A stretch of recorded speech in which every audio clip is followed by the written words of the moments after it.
Okay, we should be live now. Hello, how's it going, everyone? Can you hear me? um, my name is Mitchell Mander, and today we were going to be talking about Pokemon Horizons episode 125 in today's live discussion. So, yeah. So for those that are brand new to the channel, you're coming across this stream for the first time. Most likely you've been here for a bit, but in the event you're here for the first time, just a lowdown of what we do here.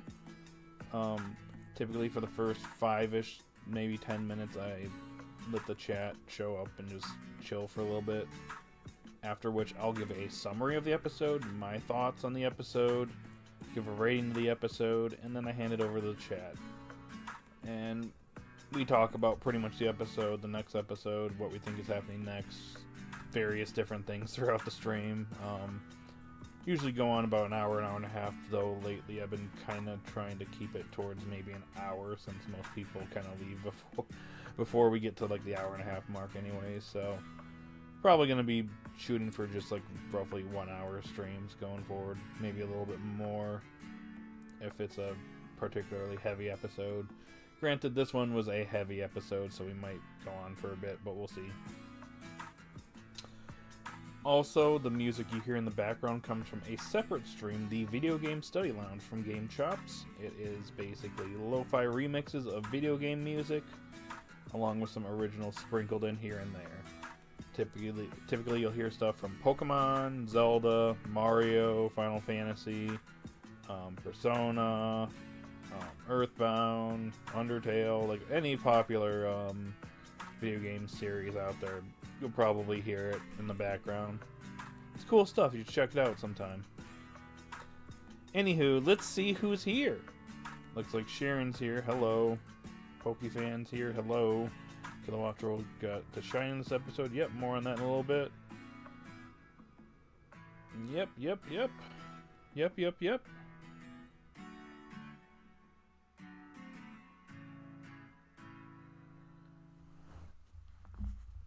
Yep, I agree. Wow, we got 9 people here. Well, how's it going, everyone? Thank you for hanging out with us today. If you could do me a favor and hit that like button, I would definitely appreciate it. Let's get the 10 likes here. And also make sure to vote in the poll. We have 6 votes currently, so if there's 9 of you, 12 of you actually. Like 12 people are here, so go ahead and cast your vote. What do you think this episode is out of 10? Had to combine a few of them, but hey. Gotta do what we gotta do. So go ahead and do that.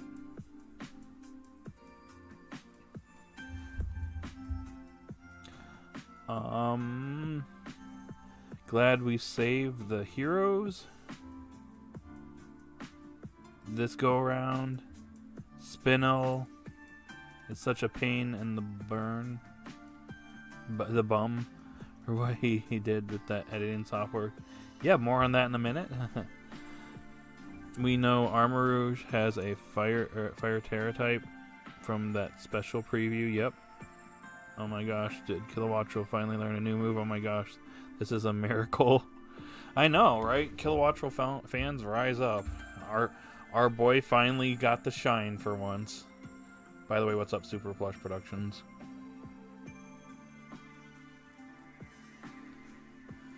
How are you all doing today?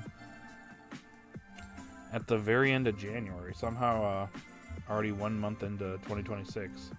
Went by pretty fast. Kind of crazy considering January usually feels like the longest month ever. Speaking of which, I gotta get my taxes done. Fun stuff. I'm good, tired, but good. Gotcha. Too bad Kilowattrol still has not had big focus, though. Yeah, but at least he got to shine, though. I mean, that's the important thing, right? I would say that that's probably the main takeaway here, is that's the important thing to do.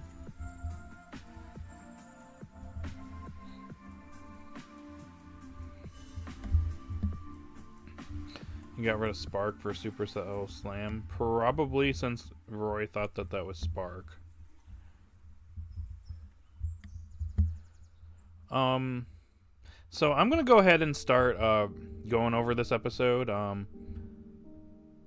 We'll stop where Sharon was talking about Spark and Supercell Slam.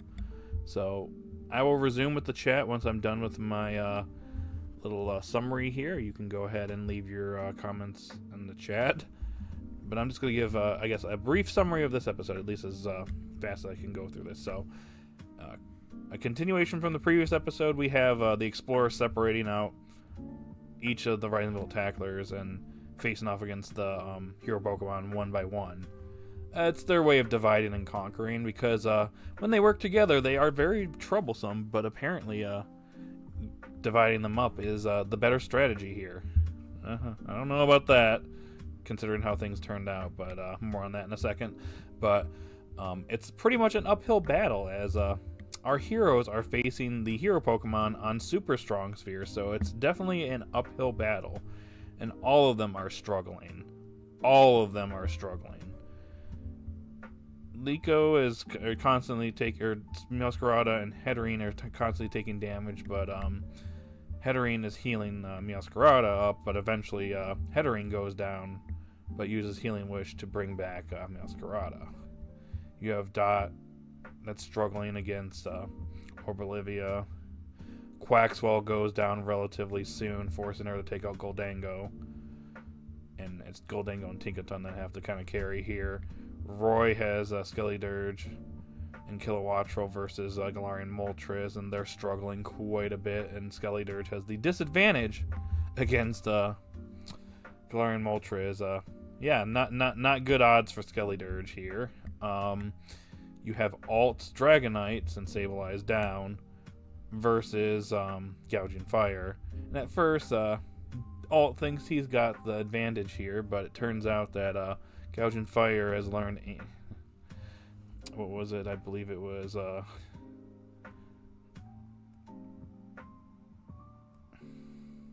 which rock type move was it again?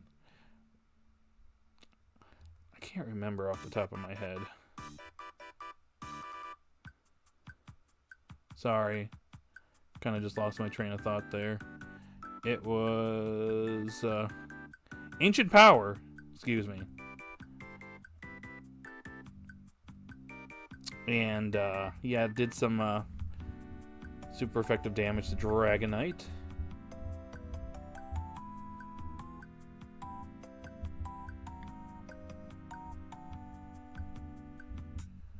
And then you have Amethio versus Lapras here, and it's another disadvantage where Amethio can't really do much here, since he's got the type disadvantage. So things are not going so well in the first half. However, things start to turn around, and everybody starts to actually start winning their battles. Starting with Liko, with Heatherine out. Now she terrestrializes Meowscarada, who happens to trap Cleavor and Vines, invisible ones, and ends up taking it out with Magical Leaf. Then we have what was probably my favorite of all the battles here, was Roy's battle against Galarian Moltres, because Kilowattrel finally gets to shine after so long. After a long time of just basically just not being able to do a whole lot and just doing minor things here and there, we finally get to see it terrestrialize after all this time. And it's a Terra type is electric, no surprise there. But ends up learning a new move. Roy thinks it's using Spark, but actually uses Supercell Slam. Brand new move. And with Skeledirge's help, manages to defeat Galarian Moltres. Dot, who was previously having some trouble against Olivia, having lost Quaxwell, actually manages to get the upper hand with Goldango distracting it, using Make It Rain to basically get it held in place for Tinkaton to lay the smackdown on it. So, boink.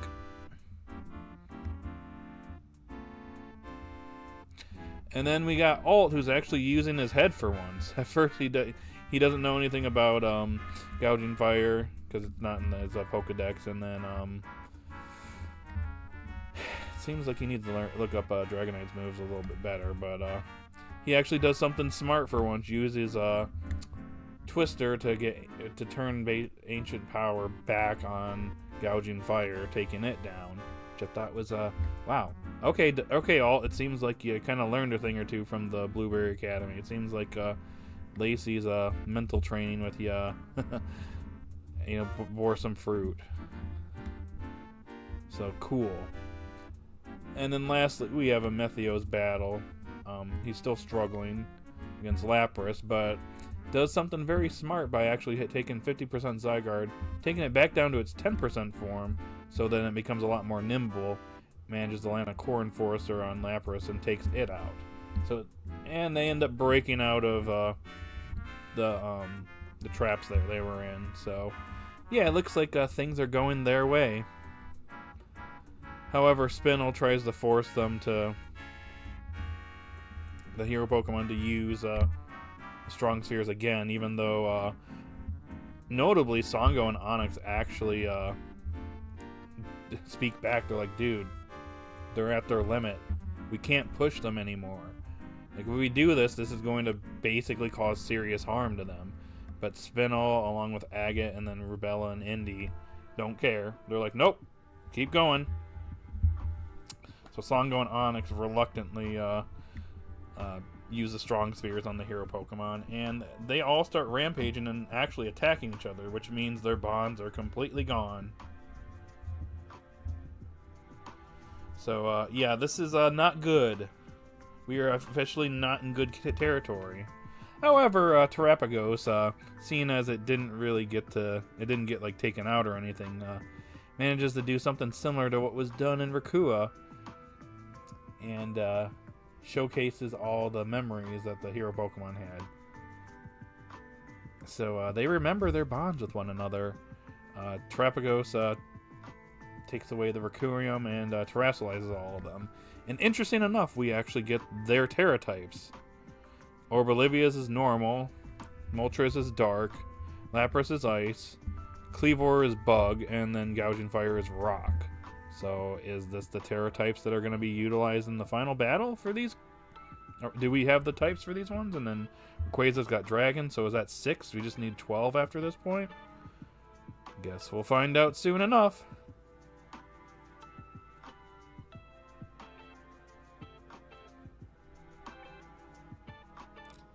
But anyways, it's at this point that now that they got the hero Pokemon, Spinel actually starts doing something uncharacteristic, and he's like, "But guys, these Pokemon were injured in Rakua. What are you trying to do?" And of course, Alt, not thinking about it, yaps away and tells them like, "Oh, we're not gonna let you get away with this anymore." And they end up, but Roy's like, "All right, that's enough, bro." So they end up breaking out. The hero Pokemon end up going their separate ways, but they do make a pact with Zygarde before they leave, in which they will all reunite at Rakua once they go to destroy the Rakurium once and for all. So our heroes decide to go back to Naraja Academy, as they now have enough data to basically say, hey, the Strong Spheres, they're bad news. Here's our evidence. So, since we were there previously and Gita and Clavel couldn't really do anything back then, now they have more evidence. They gathered more data. So now they have sufficient evidence to use against the explorers. However, even though it looked like Spinel had lost, they took a major L, and even Agate says this is a pretty significant loss here. Our bro Spinel once again is playing chess because, yeah, he frames the Rainbow Tacklers to an even worse degree than before. Now doing it on a worldwide display where he actually captured them. So now they know now everyone knows their faces. And based on the way it was framed, they're framed like they are straight up villains, and to the point where they basically say that they were committing crimes here. So let's just be real. Now they can't really go anywhere. If they go out in public in certain spaces, they're going to be either shunned or Officer Jenny is going to be right after them. So this is increasing the stakes quite a bit for the Rising Volt Tacklers. But in addition to that, it is revealed that the Strong Spheres will be going on sale soon. Very soon. So yeah, the end game for this series has begun. So overall, I actually quite like this episode. You know, even though some of it was maybe not cliche, but a little convenient in some spaces, or in some cases. Some other ones I think worked out fine. Like I do think Roy's was actually handled pretty well, and I gotta give it to Alt. He actually did something really smart here for once. Liko's is a little bit Dots was alright as well. Amethio's, I'll give it, that one's clever as well, since he managed to shrink down Zygarde to make it more nimble. And even then, even though they kind of won, they were still going off, and they really just needed Terrapagos to kind of save the day. But yeah, I do like the fact that even though they technically won here, they also kind of lost a bit, because Spinel kind of crippled them a bit. Because now they're basically wanted criminals. So, which is going to lead into the next episode. That's why the Dot clone is going to be so aggressive towards the Rising Volt Tacklers, because she's going to find out, oh wait, they're the Rising Volt Tacklers? They're the bad guys? So I think that actually, you know, even though I wasn't really too interested in the summary for the next episode, I do think that this all makes it a lot more interesting, and I do think that this next episode is actually necessary to further the plot for the series and further the whole narrative that, like, you know, the general public think that the Rising Volt Tacklers are a nuisance and they're bad. So, yeah. Overall, I thought this episode was pretty solid. I would give it an 8 out of 10. That's just my opinion, though. What do you guys think? We are going to get caught back up in the chat. Then I have to use the restroom really quickly, and then we'll go from there. It needs to get rid of Uproar for a better flying move. Well, we'll see. One move at a time. Also, I've been saying this for months, but Songo and Onyx are so going to turn on Spinel and swap sides. Yeah, that's another thing, too, is that you can just tell. Like, it was already present and towards the end of Mega Voltage, where they're kind of getting sick of being kind of treated like celebrities. But, like, you can tell that they are slowly starting to kind of... They're growing to resent all this. So I do think at a certain point, especially towards the end, I wouldn't be surprised if they end up turning on Spinel. Maybe not necessarily going straight to the Rising Volt Tackler side, but, you know, that rift is already forming there. He's only been using them and it's starting to take its toll, exactly. And they don't, I think they're just questioning stuff. They've technically been questioning stuff since the end of Part 1 of Horizons. Since when Spinel was kind of jumping into action, they're like, hey, what are you doing? So it's been going on for a little bit, but it's just growing and growing. So yeah, they're gonna break that off, and I'm still wondering what Agate's gonna do here at the end. Don't be surprised if Spinel basically says, oh, I used you too. Now your usefulness is gone. You know, I don't need you anymore.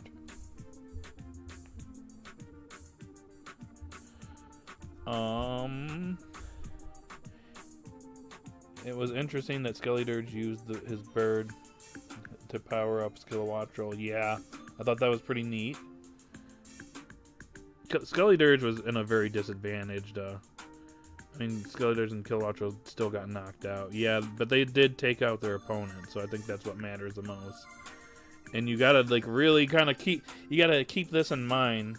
It's a legendary Pokemon that's on super strong spheres, and they managed to overcome it. That's a pretty big feat.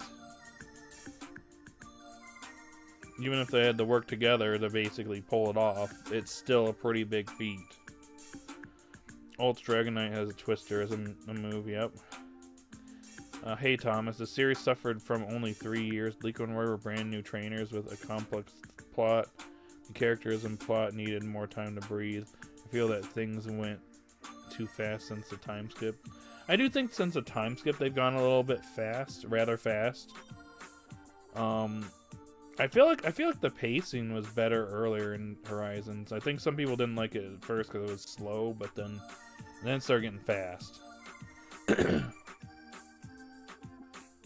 I don't necessarily think it being a 3-year series is gonna make it suffer a whole lot. I think even with 3 years, you can build a series where they grow and become stronger. It's just how you spend that time, you know? Heck, I think they could do it within a year if they really tried.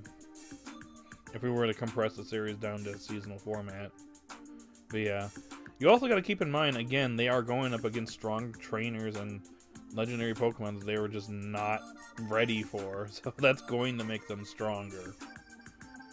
So after doing that for so long, it's going to get them experience enough that they're actually pretty competent trainers, which is where they're pretty much at now. Honestly, Headering should have lost Healing Wish, but what can you do, right?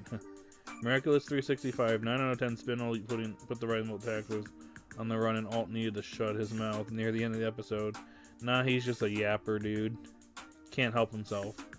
Didn't realize they were being recorded. They're gonna find out afterwards and be like, oh goodness. And Alt's gonna regret that.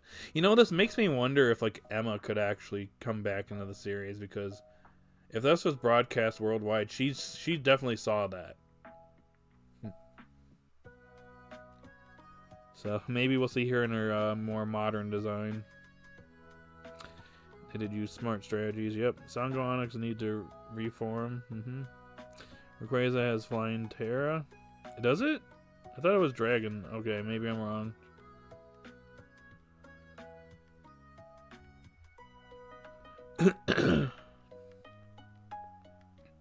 Yep. Liko battles, dodge doppelganger in the next episode. Liko will most likely win. Yeah, probably. I mean, if she was able to beat Cleavor, I'd say that she could probably win against the doppelganger. Rival tacklers are in danger. Give this episode 8 out of 10. So it looks like we'll be at the Academy for a few episodes. Probably at least 2. Maybe 3. My expectation is that this first episode is kind of our introduction back to kind of just showing everybody that, hey, strong spheres are bad. We're not the bad guys, because I guarantee you the people are going to see them at the school and they're going to immediately judge them. Don't be surprised if that happens.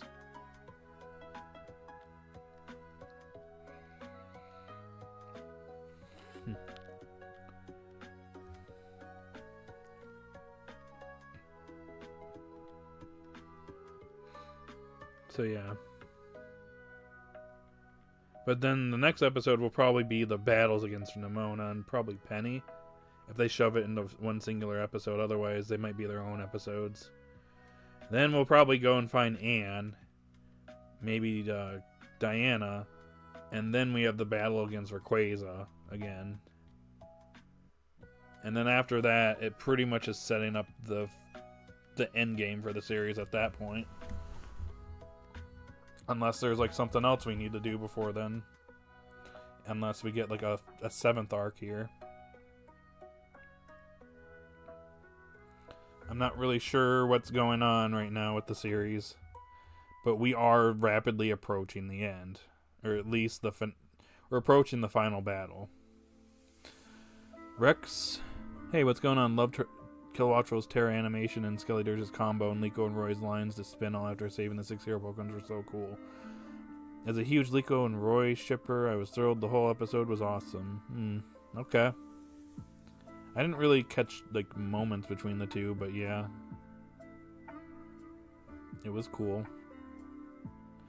We are getting that final Roy and Nimona battle, which will be 2v2. What if it's 3v3 though? So I personally give this episode a 10. Of course, other characters such as Dot and Alt and Amethio performed very well. Oh, 10? Really? Okay.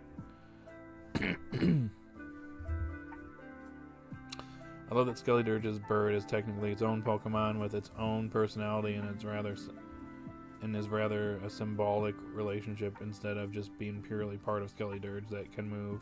I know, it's pretty neat, isn't it? We know that Diana will be using Petrarunt to aid in the final battle. Yeah, in the future. It's shown that in the special preview. Well, yeah. Pacing was better before time skip, but even then, it was a bit fast. I would argue if it maybe like Rayquaza Rising had started to speed up. He caught 3 hero Pokemon in the first 30 episodes and defeated Spinel in episode 17 despite just learning how to battle. They kind of won on a technicality in that episode, but he kind of just also kind of lost. I felt like he almost just lost on purpose just to gather some more info, because clearly Bro was scheming all the way back then too. And look where he is now. He's the chess master currently. It's been kind of back and forth. Well, it's been mostly him winning, and then kind of took an L here by losing the hero Pokemon, but still technically won by framing them. So they kind of both sides got something out of this episode.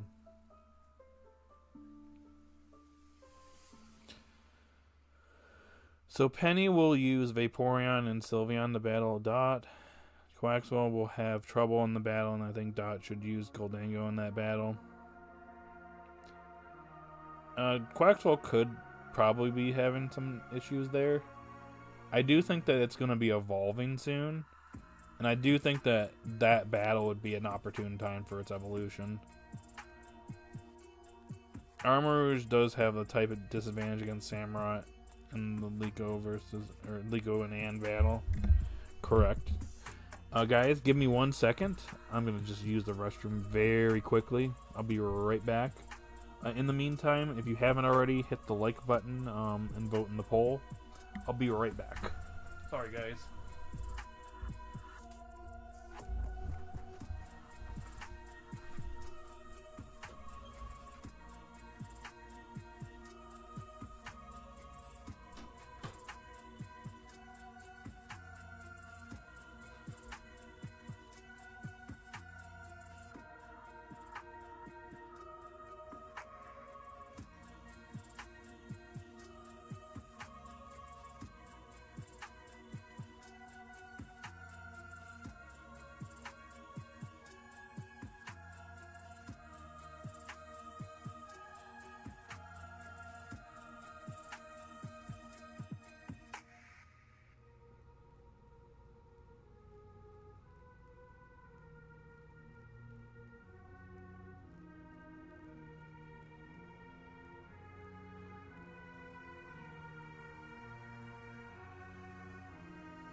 Sorry, guys. I'm back. Did you miss me? Now that I'm back, what else you guys got to say?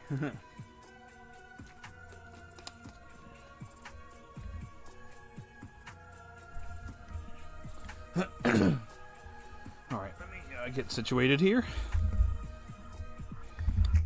How many votes do we have, by the way?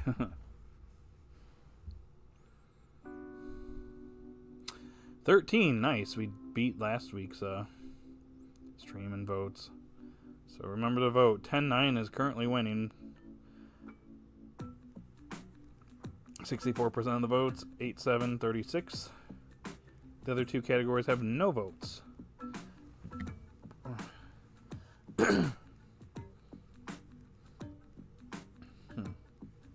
Funny how Quaxwell is shown on the poster. Well, yeah, they don't want to spoil its evolution.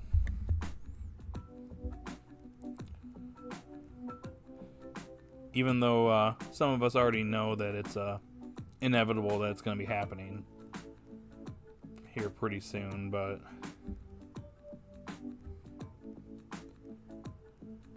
Because if they just showed it up there, we'd be like, yep, it's happening. Don't get me wrong, this is my favorite series, but now that it's almost over, allegedly, I can see that there are aspects that were a bit rushed and forced. Yeah. I don't think these evolutions we've had recently are necessarily, like, rushed. Especially Skellydirge and Heterine. I think those ones are fine, personally. And then Goldango, that's kind of a gimmicky evolution. Charcadet, though, could have probably used a little bit more. But yeah. Quaxwell, when it evolves in a Quaquaval, that's been a long time coming as well, even though it's not really been doing the best battle-wise.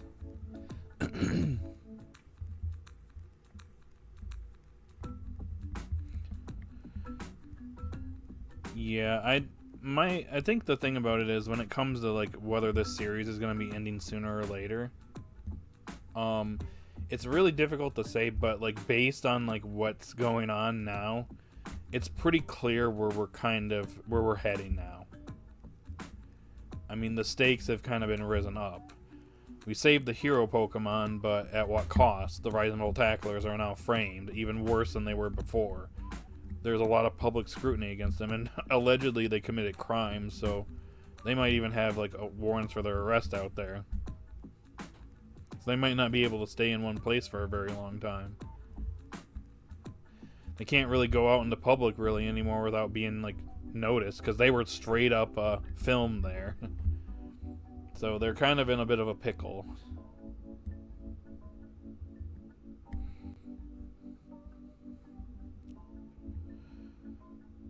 Yeah, and then you have the strong spears that are going on sale soon, and we're trying to prevent that from like happening. So we got to stop the Requiem before that happens. Otherwise, it's going to go out to the public, and we're going to have a real bad situation. So we're kind of racing against time now. So the next goal is to get the Terra types in order to erase the Requiem, which is why Nemona, Penny, and Diana, Freed are going to be recruited here for this final battle. Which is what I expect the next portion of the story to go. And once we have everyone available, it's off to Rakua for round 2.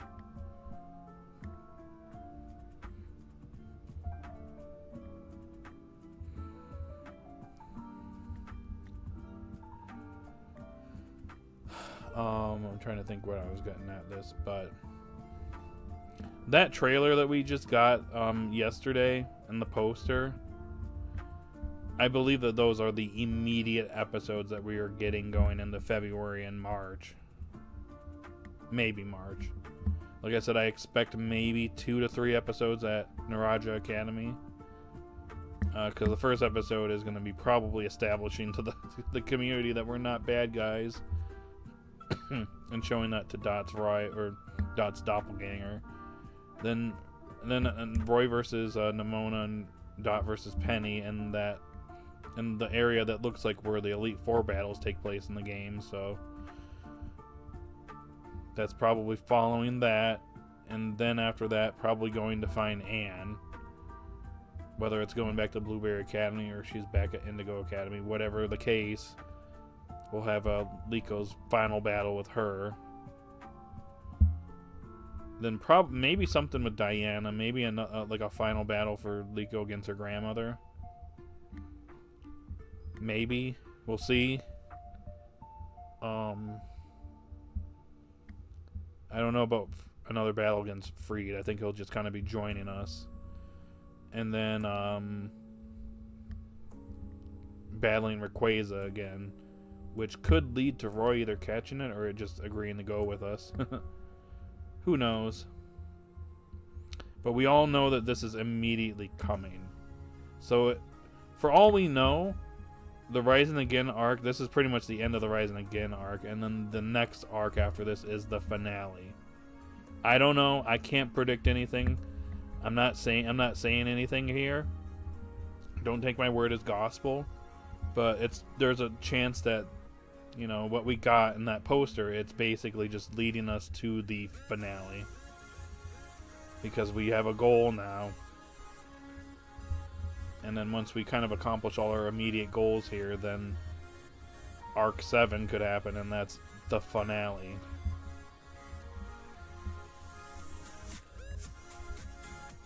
But I don't know. We'll see how these episodes go the next month or so. We'll see if those people saying that Horizons is ending in like 10-ish episodes end up being true, which I think that's probably a little too soon for the series to end. I personally think that like once we finish up with the final battle and we eradicate the Requiem and we defeat the Explorers once and for all, there'll be probably some, you know, like post-story stuff. I guess like in the games you'll have like post-game stuff. We might even get like that final tournament at the Naraja Academy. Who knows? I don't know. But we don't have much time left in the series, is what I can see and tell. We'll find out what happens, but those are just my immediate thoughts from what we have right now. As we learn more information, you know, we'll find out new stuff as time goes on, and once we have official stuff, we'll know where the series is heading officially. Anyways, enough of that from me. We'll get back to chat here. Alt needs a third Pokemon. A little too late, I think. I don't think we're getting any more new Pokemon unless Roy gets Rayquaza. That's probably about it now. I think we're kind of wrapping up here.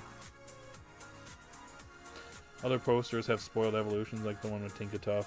That is true. Although this is a starter Pokemon. They could still want to hide it because it is the last of the starter Pokemon that hasn't fully evolved too. Sup, Harlster? How you doing? I'll say Spinel played his cards really well, though I feel some choices in this episode were questionable.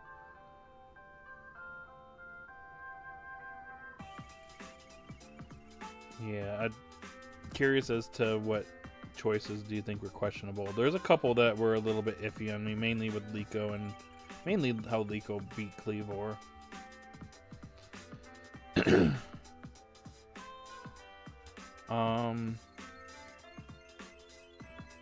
Well, don't forget, we didn't expect the game to go to Rakua in the 80 episode range, so I wouldn't be surprised if there's another arc or two after this.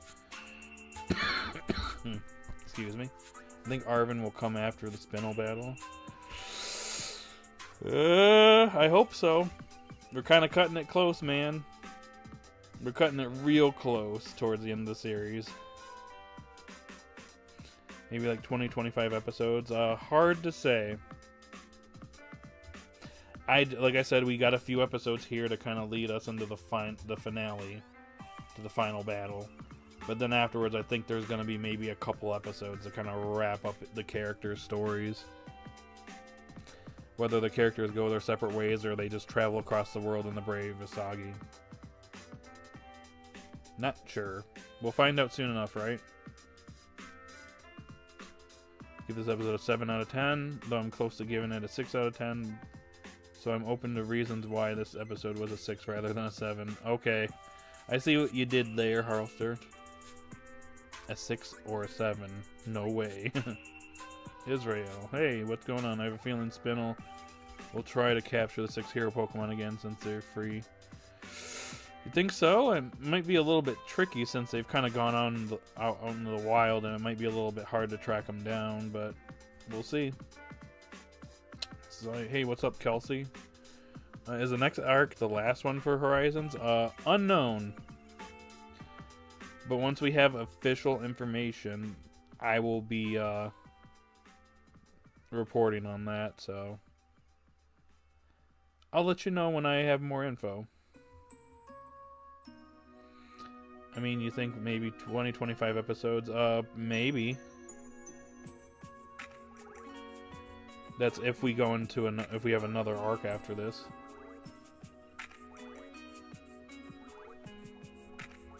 And now I'm not trying to say that the series is going to end in like March or April, like some people have been saying. I'm using the term if, as I don't know. It could, it might not. We don't know. For all we know, the series is going on another year.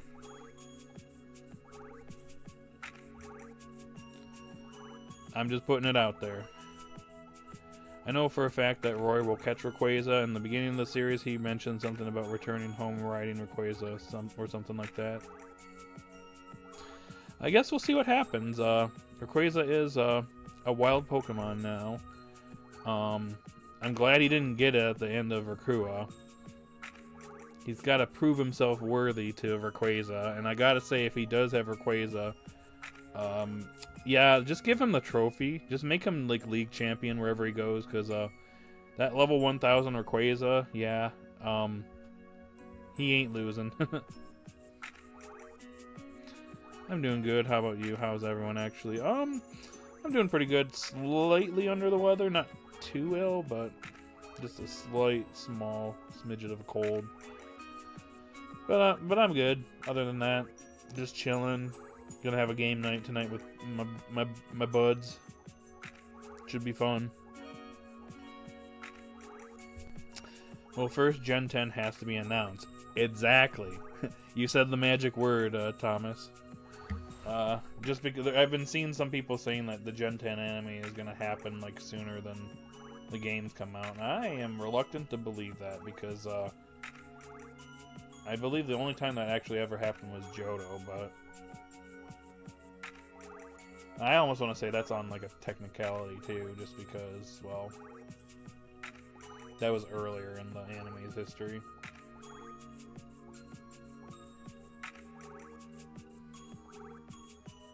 Though I wouldn't mind a break for the series, if I'm being real. At least give it some time to catch its breath and get back on schedule and make more quality episodes. I still think Alt needs some time to grow. I guess. I would argue that this episode showed some of his growth recently, though. Since he actually came up with something pretty clever. Seems like Lacey's words have kind of rubbed off on him. Still got a little ways to go, though. The way Cleavor was handled was one questionable thing. I also felt the Gouge and Fire one was done in a questionable fashion. Is that what you meant? I would agree a bit, but I gotta give it to Alt. He actually came up with a pretty interesting strategy, taking that Twister and basically turning Ancient Power on Gouge and Fire. I thought that was pretty neat. So I might slightly disagree there, but with the Liko one, that's the one I'm like, Dots is a little too, but hey, I did get smacked with a hammer, so hey. Kinda hurts. That kinda is gonna hurt a bit. Especially when the hammer is that big. So will this series end early? And if that's the case, then will the anime go on break for a few months? I don't know.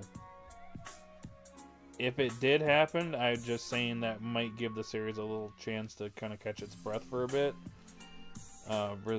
Get back on track and increase the quality for the series, because we know that the series is having some production and quality issues still. But look, I don't know.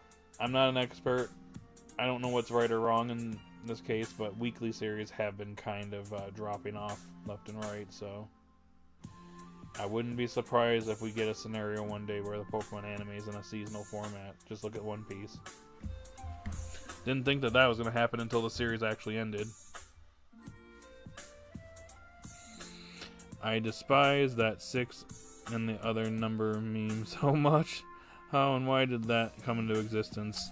Bro, memes are so strange nowadays. I miss memes from back in the day, because memes back in the day felt original. Now it's just 6 or 7, bro.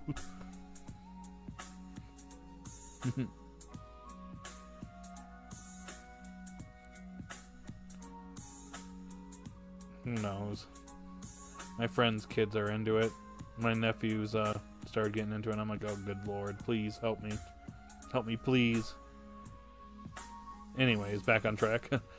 Liko still has 2 slots in our team open. Roy has, I think, 3 left. Alt has 2 megas, 4 slots left in his team. Yeah, I'm not expecting any more captures unless they surprise us. Though I think as we're going to the finale, it would be kind of strange to be like, oh, I got a Pokemon. Hey, new Pokemon. Go up against the super strong Pokemon here.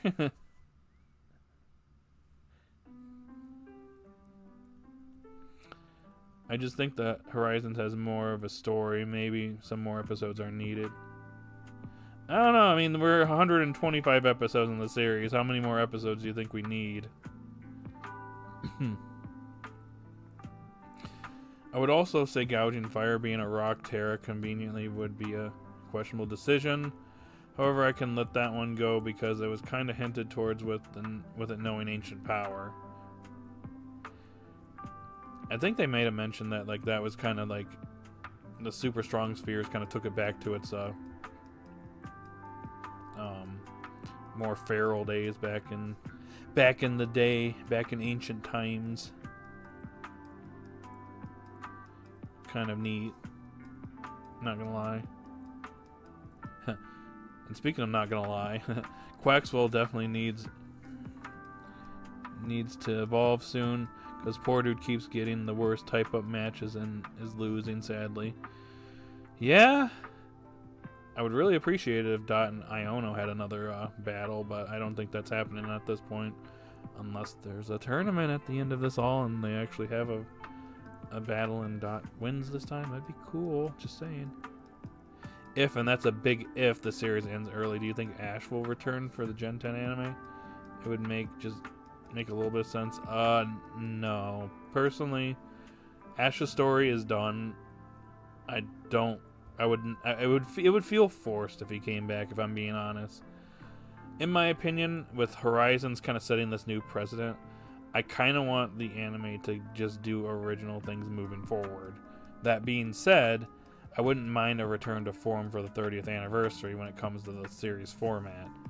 And personally, I think the whole traveling around the world, I think we need to stop doing that. We just need to just stick to the current region, just hang out there, because we have plenty of characters that are going to be introduced here that I want to see showcase in the series. I don't want anybody to be left off or just maybe make like one appearance and that's it.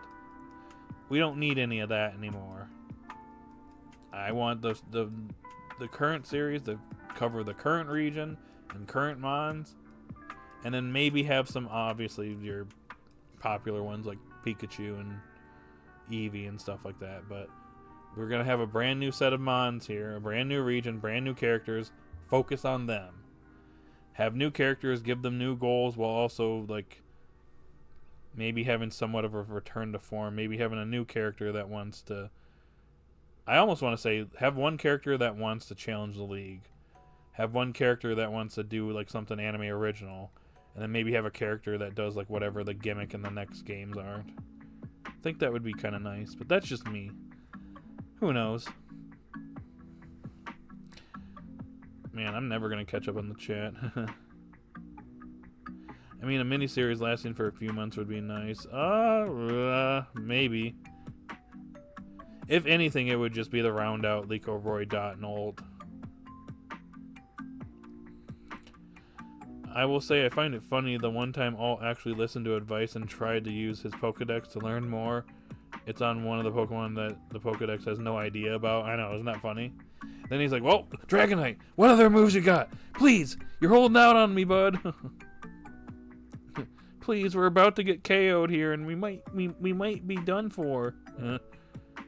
My concern though is that Quaquaval won't get much time to shine. I mean, what are you gonna do? I mean, you know, as much as I like Incineroar, did Incineroar get a whole lot of time to shine at the end of Sun and Moon? Not really. In fact, not at all.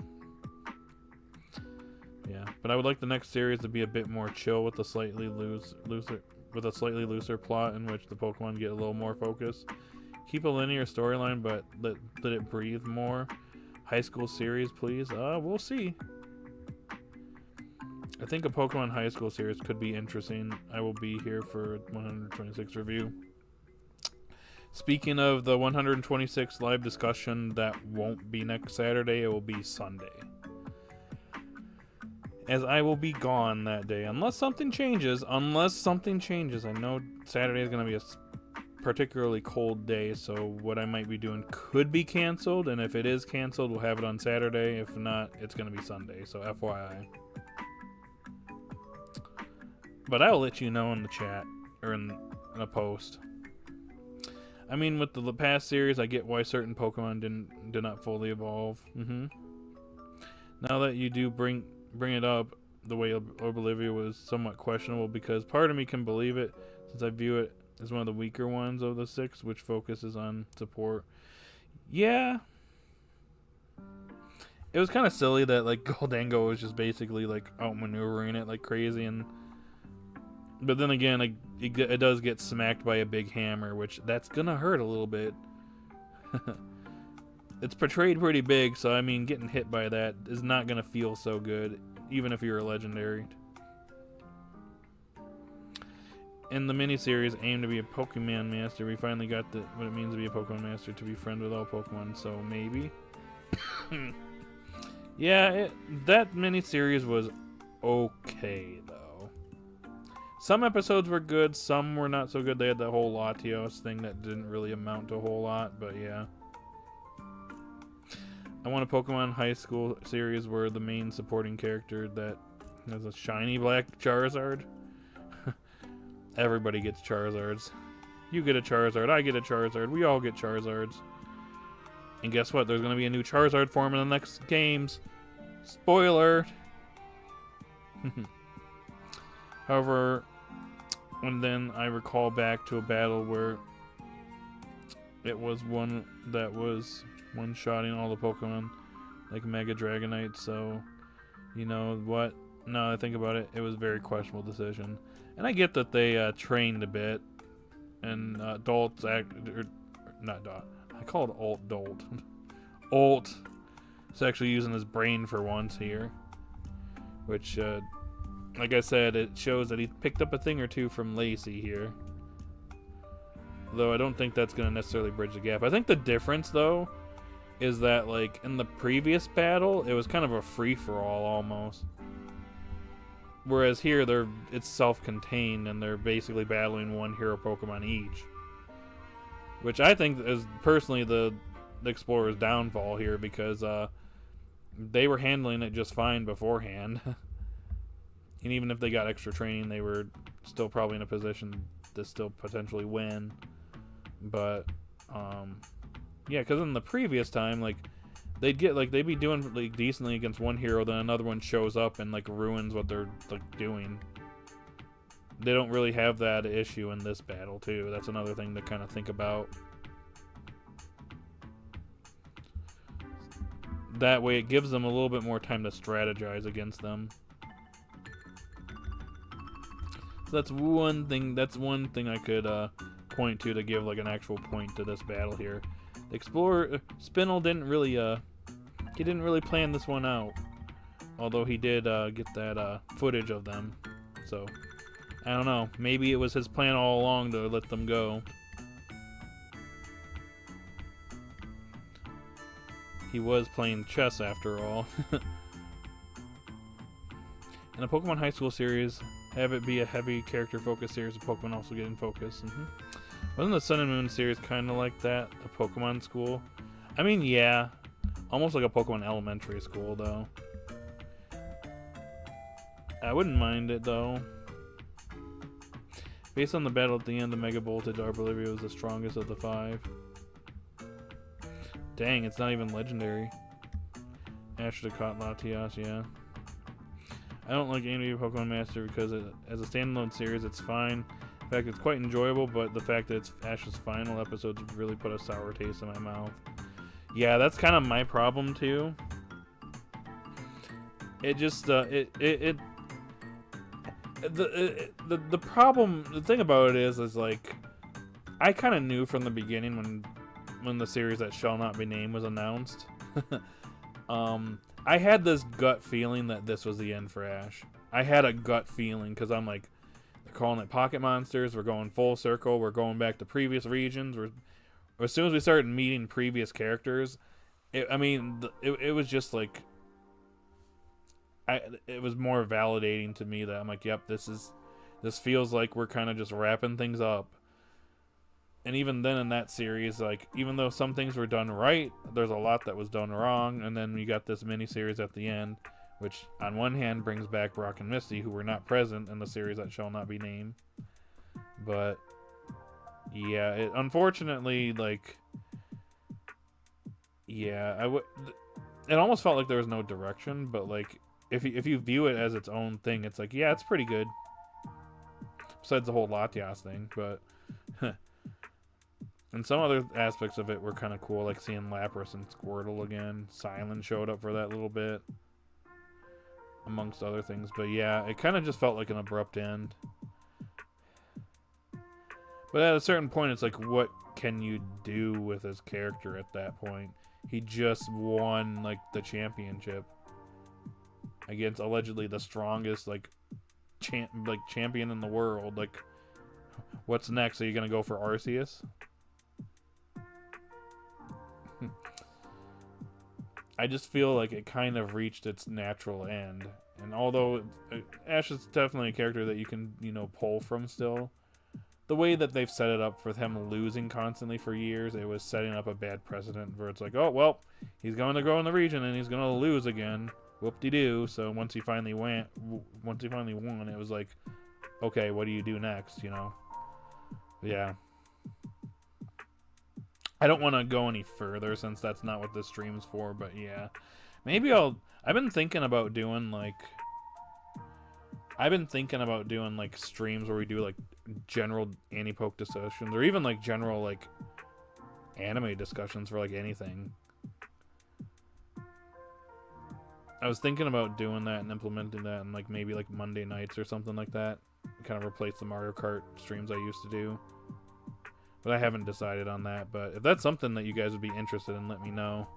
Because it'd be more streamlined to talk about certain subjects. Just something to think about. So when would 100% form Zygarde appear? My expectation is when we're in Rakua. Since at the end of this episode, Zonia and Konia and Zerg are going to be helping Amethio find the rest of the Zygarde cells. So that's what they're going to be doing in off-screen land.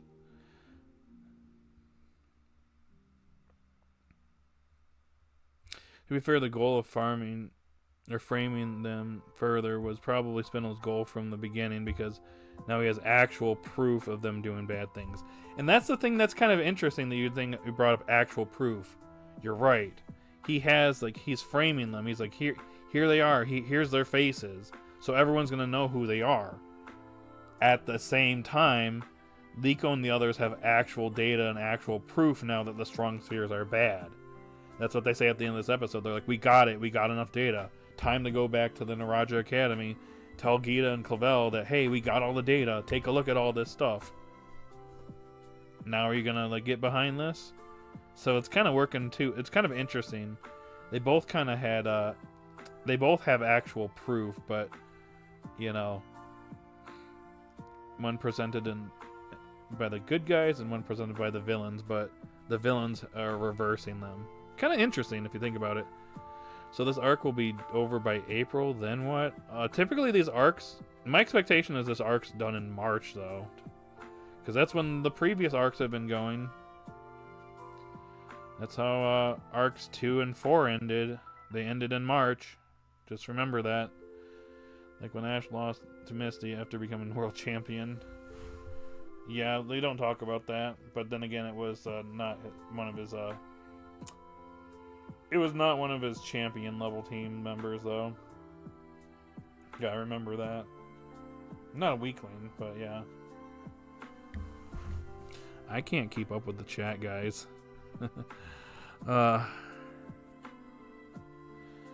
Because before it was kind of just words and people kind of just believe those words, but now he has actual proof to back it up, as they're all probably going to be back to square one again. Exactly. And again, they're not going to be able to go out in public because people are going to recognize them in public. That not only could cause them scrutiny, but like literally they could have the police after them because they framed them as like this is criminal behavior.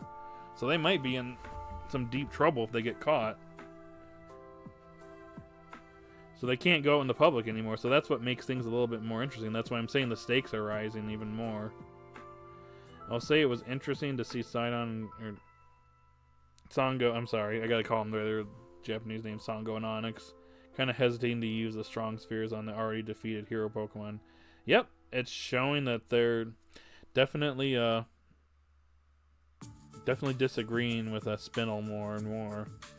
Really not liking it, so they're probably going to be splitting off from them pretty soon here. Wouldn't be surprised if it's at the very end. So we will get new main characters every series going forward. That's what I would prefer. Like, we get new main characters each game. Haru got nothing as a character. Yeah, we don't talk about that.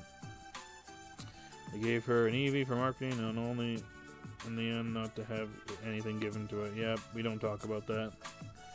Remember when Aim to Be Mid was coming out, I mouthed off on you because you said that the series was linear, and I pointed out that besides Latias, episodes are even more random and disconnected. I can't, it's been 3 years, bro. I do remember we were kind of having our disagreements back then.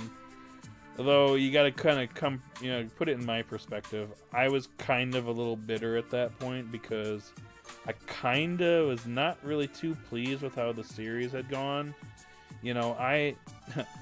Pokemon, the series that shall not be named, was a series that I fully reviewed myself. I only just started doing my review series at the tail end of Sun and Moon, so for me that was like the first, and ironically I didn't realize that was at first was going to be the finale for Ashy Boy. But I was not too happy with how that series turned out. And you can even go back and I want to say when it got announced, I was excited. The entire community was excited. It was the exact opposite to when Sun and Moon was announced and everybody just groaned at it. No. I don't think announcing that series during the Team Flare arc was a very smart choice. But nobody was too pleased with what they were seeing with Sun and Moon. Series that shall not be named, though? People were excited. I was like, okay, what are we doing here? And when they announced they're going to all regions, at first I was like, okay, I'm on board. But I also felt like this is probably it for Ashy Boy. And then we got it, and, when it was good, but, it struggled a lot. Y'all know, you've seen it. You've seen the good and hype moments. You've seen the not-so-great moments in the series, so I do think that a lot of the good outweighs some of the bad, but, like, overall, it just comes off as a very middling series. Very unfortunate because it does have my favorite episode in the series. But what can you do? Which I do think is kind of weird since they seem to have no issue doing it before and not hesitating to attack Pokemon already. Down defeated, however, I shall give it a chance and see where it goes.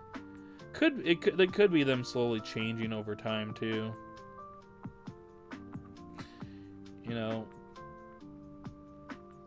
I just wish we kind of knew a little bit more about these characters' backgrounds, like Sango, Onyx, Agate. I don't really care about Indy and Rebella. They're just, they're fodder. I could care less, but for these other three, I would like to know their backstory at least a little bit. It'd be nice to know why they joined the Explorers. Because other than that, they're not... It's not that they're not compelling. I do think they're interesting characters. It's just I kind of want to know their backstory and kind of why they're choosing the Explorers, why they chose them. Like, what compelled them to join the Explorers? Because otherwise it just feels like they're just mindlessly doing things and not thinking about it. Until now, where Sango and Onyx are starting to question stuff.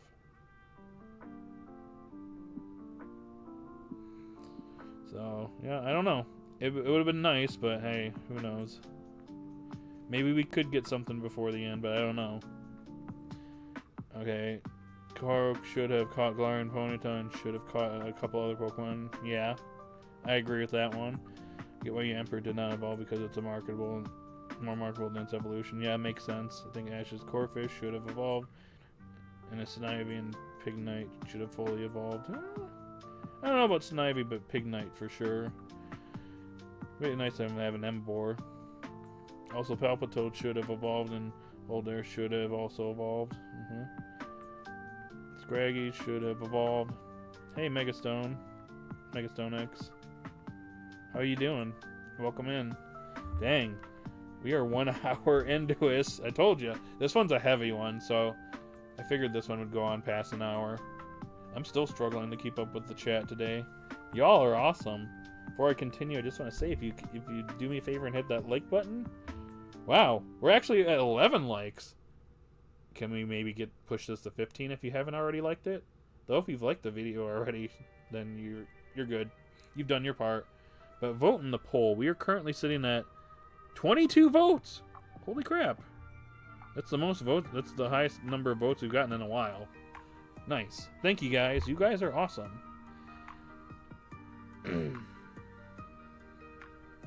The series that shall not be named was the Monkey Paw series of Pokemon. Granted out wishes in bad ways. Yeah. It just kind of just bummed me out because, like, when I got into that series, I was excited. But I remember right before it started airing, the red flags just started setting in when they said it was going to be more linear and more episodic. I was like, uh-oh, this doesn't sound so great.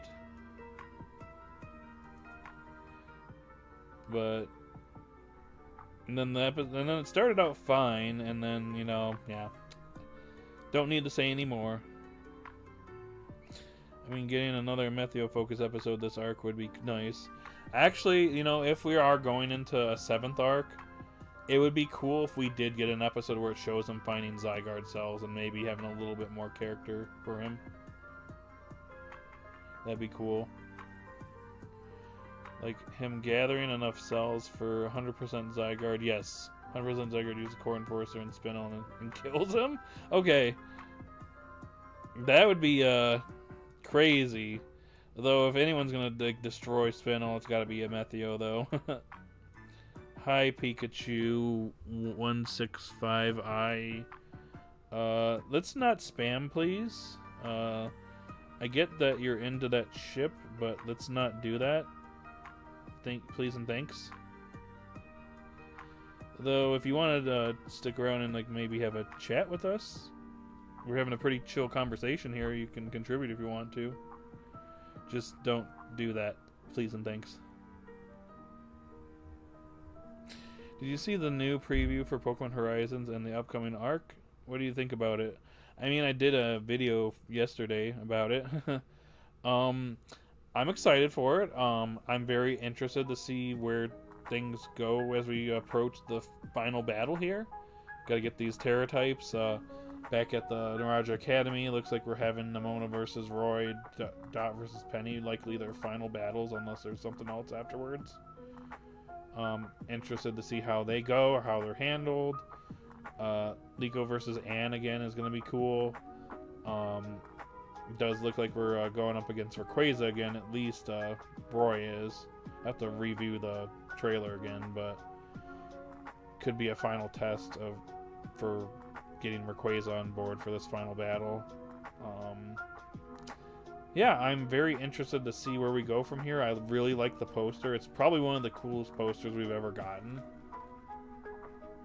So I'm very excited. I am a little cautious going into this final arc because this is kind of where it's all going to come to an end. So with this series being more plot heavy and hinging on its plot, it's all going to depend on how things end here. If it ends great, this could arguably be the best Pokemon anime.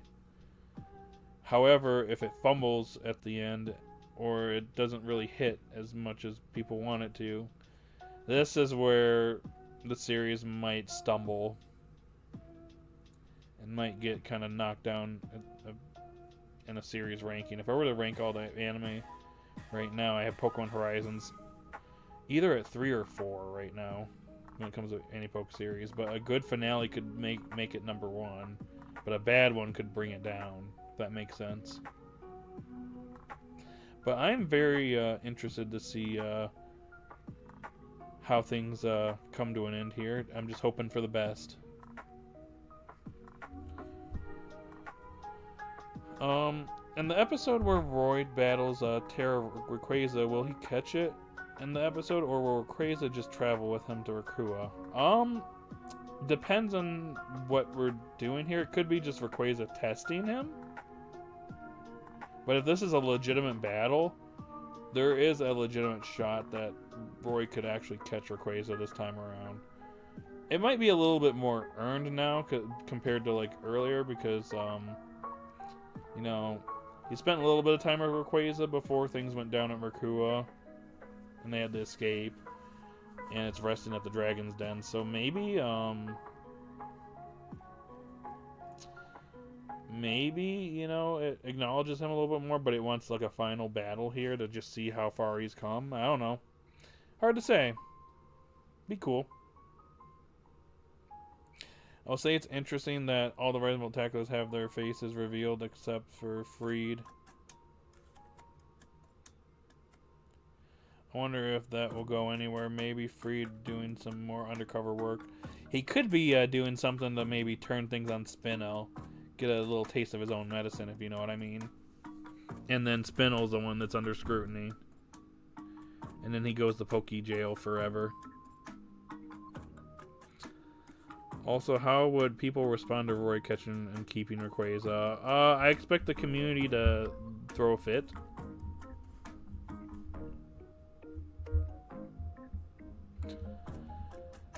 But we'll see. I thought this series and Sun and Moon were your favorite. You're close. I think I've mentioned before, not counting this series, I'm still kind of waiting for the series to end to properly rank it.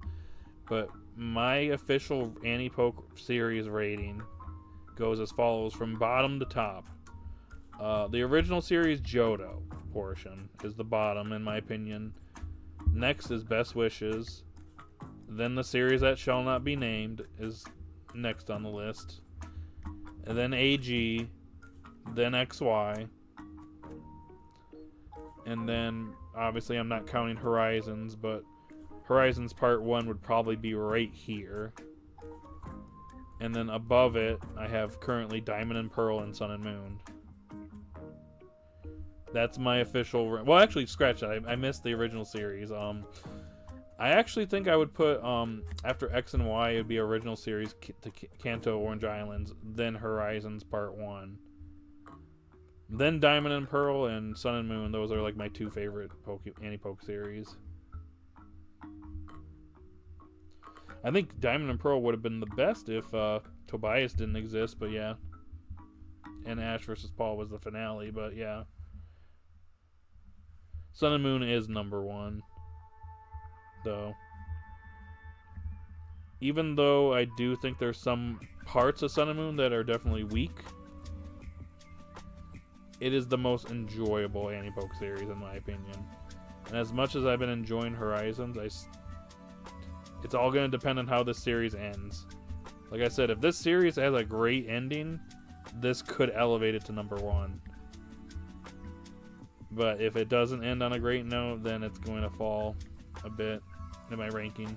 Like I said, with Horizons Part 1, I currently have it sandwiched between Diamond and Pearl and original series Kanto Orange Islands. But that's my ranking as of right now. I do really like Diamond and Pearl a lot. It does have a big gap between Gym 7 and 8, though. That's one thing that holds it back, amongst a few other things. It has my favorite rival.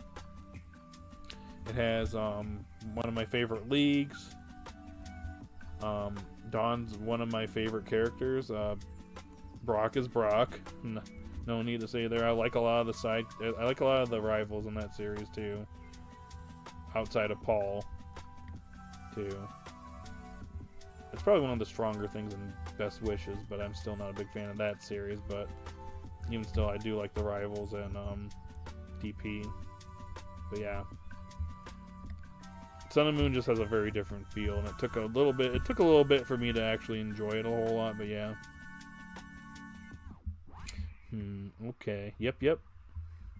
I mean, I don't think this series will go all the way to October. You know, based on where things... It could end in September, but I don't know. It could end in September, and then there's, like, you know, special episodes for the characters. Like, they used to do special episodes back in the day, but I don't know if that's in the pipeline. Like, give an episode for Liko, an episode for Roy, Dot, Alt, and then maybe one for the Rainbow Tacklers in general, and then to cap things off.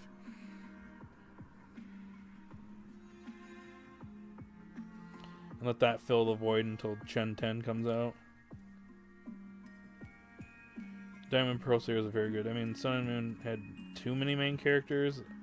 I actually think that's actually one of its strengths. I actually like the cast of characters sharing. Even though some characters like Mallow and Sophocles didn't have as much focus, I still think they're an enduring cast of characters. Personally, I think Kiawe is my favorite character, but that's just me. Because I thought he was going to be an edgy boy, and then he turned out to just be a silly boy all along. I did not like X and Y as much as most people do. I feel it was very overhyped. It was very episodic before X, Y, and Z, and Serena did not do anything for too long and was too passive. Yeah, see, the thing about it is, I think it was like... I think at the time it was airing, it was kind of recency bias that was kind of guiding that series. And I do think that people kind of perceive that series a lot differently than how it actually was. Like, I remember at the time people were being like, oh, X and Y, it's so dark and edgy. It's like the most adult Pokemon series. And I'm like, bro, are we watching the same show? I'm like, it is not. I'm like, put this up. I was going to say, are we going to compare it to, like, a more adult anime? Like, are we being for real? You know? There could be dark moments here and there, but it's nothing, like, too crazy. And I'm just going to put it out there. I think Sun and Moon had some darker moments than X and Y did. Just saying. But there are some good moments in X and Y. I mean, there are some things I do like about the series. I do find Ash's personality a bit stiff. I do think that, like you said, Serena, she took a little bit longer than I would have liked for her main goal to basically present itself. Clement, basically, his character arc came to an end pretty much when him and Ash had the gym battle. And he only had a few notable things that happened after that episode. Mainly with Clembot, but... yeah... I will say, the only thing I will say about that period of time is that essentially introduced me to the anipoke community and, like, all the content creators of that time. That's essentially what led me to where I am today, where I eventually was like, hey, maybe I should try this out myself, even though I'm just an amateur when it comes to this stuff. I try my best, but yeah. But even though I don't think that series is the best, I do find it a bit overrated myself, and I do think its ending was not the best. Mainly the League. Team Player arc was good. How Greninja was handled at the end. And some of the one special episode at the end was actually really horrible in my opinion. But I will credit that series for essentially introducing me to this community. Because before that, I was still getting back into Pokemon at that time. But, like I said, I do credit that series for essentially, basically bringing me into the community and essentially getting me, like, interested in the series after not viewing it for a while at that point in time. So, I'll give X and Y that. And Sun and Moon's actually the series that wanted me to, like, produce YouTube content. I just happened to do it at the tail end of it. Funny how that goes. I do feel like certain characters were kind of put on the side and never picked fully back up. Torterra being a prime example, yeah. That is true. Like I said, I don't think Diamond and Pearl is perfect. It's still not number one in my opinion. Even then, number 1, I still have a couple of issues with number 1, but still, yeah. Lily was a good main character. Yep. I just wish the main character someone got caught other Pokemon. I mean, when you have a big cast like that, you can't expect them to all have a team of 6.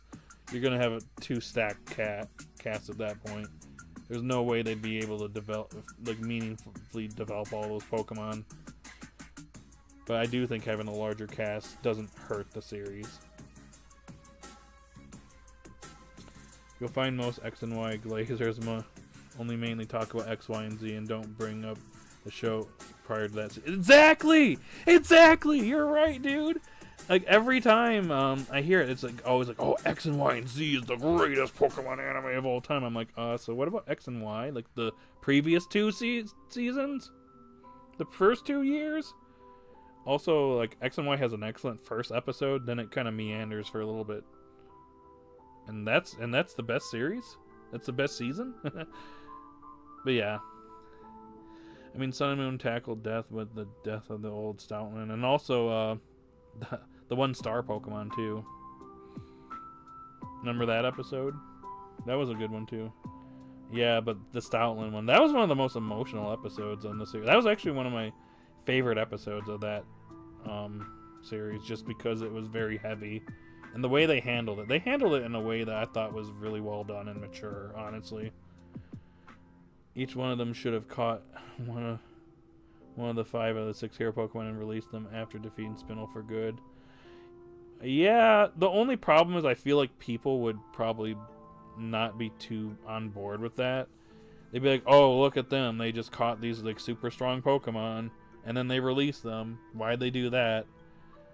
The only, like, they could have done that to, like, get them, you know, and capture them and get them out of there. You're right, but I do feel like it would be a sensitive subject and people would find a way to complain. So they had to do this very carefully.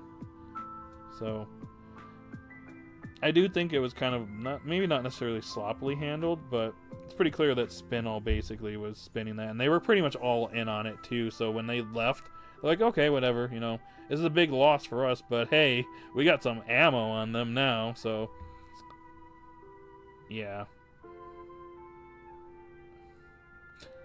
If they really wanted to, they probably could have whipped out their Pokemon and be like, yep, you're not going anywhere. Now you got to battle our Pokemon. And the hero Pokemon are already, like, worn out, so what are you going to do? They just let them go because they got what they wanted out of it. Now they're framed as villains even further. Agreed, Sun and Moon had some really dark moments. X and Y had the best battles. I don't think it was as good as people think. So much random filler. Yep. And Greninja hogged all the screen time. Yeah, kind of. Yeah, and then Noivern. Oh my gosh, Noivern. And then when Goodra came back in the league. Ugh. Man. Why? Why'd you do that to my boy Goodra?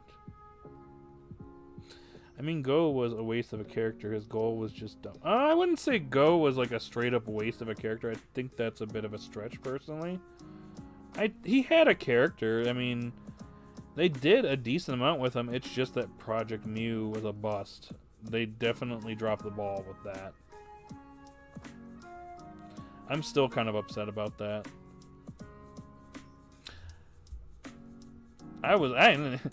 If you go back and look at my old reviews when it comes to Project Mew, you can tell that I actually genuinely liked Project Mew. I liked that they were doing something with Go, because, like, I was never on board with him, you know, catching all the Pokemon Go style. Like, that lost its touch after the episode where he caught all the bug Pokemon. After that episode, I'm like, okay, cool, let's not do this again. Let's just make this a one and done thing. And what does he do, like, every other episode? Ooh, Pokemon! Just use a regular Pokeball. Bro, get an Ultra Ball. Why are you using regular Pokeballs? When I play Pokemon Go and I use a regular Pokeball on a Pokemon that's pretty difficult to catch, there's a pretty good chance it's not going to catch. Just saying. I play the game too, so add me on Pokemon Go sometime. Anyways, they did not show Stoutland dying on screen. Yeah, The thing is, if they would have done that, it would have probably... It might have been maybe... Not, like, necessarily too far, but... They wanted to, like... Another thing, too, is that, like, I want to say, like... Some animals do that, where, like, they don't want to be around... They don't want to be around anyone when they pass, so probably just, you know, went off somewhere and died. I think that's kind of somewhat realistic. Because I know there was a cat that, many years ago, I remember we were taking care of my family that got really sick towards the end and never saw it again at a certain point. We don't know where it went off to or anything. So I kind of related to that when that episode aired back in the day. I think that incident with me happened a couple years earlier from that episode's airing. I mean, X and Y Ash's Noivern deserve better, yep. One thing I really appreciate about Sun and Moon is that it felt like Ash had two ace Pokemon outside of Incineroar and Lycanroc, where usually Ash just has that one really obvious ace in the series. That is true. He had a pretty good team. Like, let's just be real. He had a pretty good team for the most part. Even if Rowlet was kind of a gaggy character and just falling asleep all the time. Love that little dude. Almost cost him the league battle, though, but still. Love the little guy. Lycanroc was cool, and I like that he has Incineroar, even though Incineroar evolved and then immediately fainted. He kind of got a powerful ally there. But yeah. Too. Diamond Pearl had a pretty good team, yep. Anyways, all of Ash's Pokemon in the Sun and Moon were aces except Melmetal. Yeah, Melmetal kind of came a little late. Even though it was a powerhouse and you get hit by it, it's gonna hurt. Silvally was definitely feeling some of those hits. But it was, unfortunately, when it went into battle, it was untrained in that form, so its slow and bulkiness was its own undoing, unfortunately. I think it made up for a little bit in the next battle, though, against the Kukui, though. So that's good. I do think it's funny that Melton actually ate part of, that thing that Hypno has. I'm stupid. Because it was metal. And it freaked out, and then, immediately, using that moment, Melton takes out Hypno and wins the battle against Faba. Exactly what he deserves. Let's just be real. I know some people don't like that battle because they felt it was just gaggy and didn't belong in the tournament, but I'm like, it's Faba, dude. Like, especially considering what he kind of did earlier, this is karma. Let's be real. Ash's Turtwig should have not evolved. Oof. Anyways, guys, we've been going on maybe a little bit longer than I usually go. We're about an hour and a half into the stream, which is typically our ending point. We can go on a little bit longer if you want to. We got 11 people here, so your choice. I do have a little bit of extra time here. Then I probably need to go get some food, but you guys got anything else to talk about? Either regarding this episode or something else? I'll read whatever we got left here. I really got attached to Melton and was worried for it when it evolved into Melmetal, but I ended up loving it more now that it was kind of like how a child would act when they are in an adult body. That is true. Which was kind of to its disadvantage, unfortunately. Nice stream. I have nothing else to say. I'm going to go. I'll see you all next week. Alright, Sharon. Thank you for chilling with us, and we'll see you on the next one. Remember, unless something happens next Saturday, I should be, we'll be streaming on Sunday, which will be, I believe, February 8th. Rather than Saturday, like I said. I got something going on, though if it's too cold that day, might end up getting canceled, but I don't know. Anywho, alright, see you, Sharon. Anything else, guys, for today?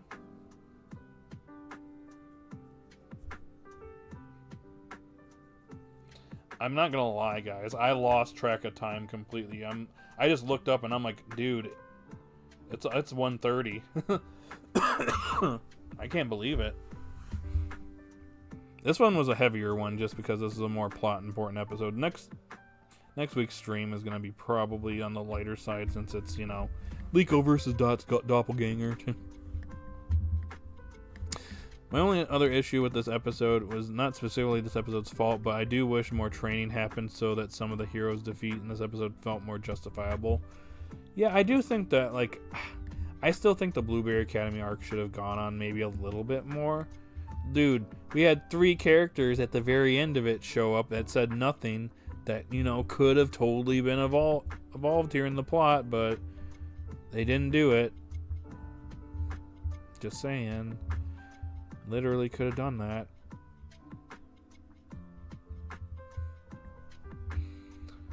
But, yep. Anyways, this will be the last call for likes and votes. 24 votes. We had 24 people here voting. That's cool. And we got 13 likes. Can we get 2 more before everything wraps up here? It's up to you guys. But I can't really blame this episode for it since I feel like it's more on the BBA arc being not long enough. Exactly. I think that arc had some good moments. And, I mean, Skelly Dirge, that evolution was a long time coming.